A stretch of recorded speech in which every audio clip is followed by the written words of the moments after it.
Jiu-jitsu and chess are more similar than they are different. I think a lot of time people equate jiu-jitsu and chess because they are like a physical chess game. And one of the things that I think differentiates between beginners and more intermediate advanced players is the ability to use the eval bar. So if you play a game of chess online, you go back in the review thing, there's an eval bar that tells you who's winning. One small little move can mean the difference between winning and losing.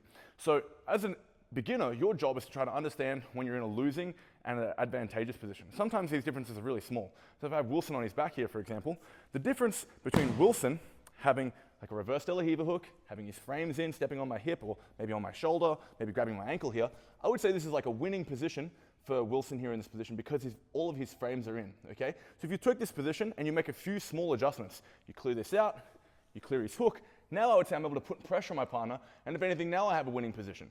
So part of getting good in jiu-jitsu is this idea of understanding how to take a losing position.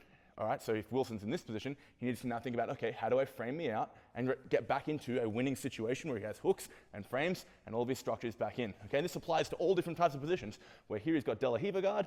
If I want to improve my position, I want to start to try and beat his hook and remove his ability to try and off-balance me, start to bring pressure onto my partner and get into a good position. So as you get better and better, if you watch rolls, or if you think back about how your rolls went, always ask yourself, at what point was I in a winning position? When was I in a losing position? And did I do the right things to kind of course correct and get back on track?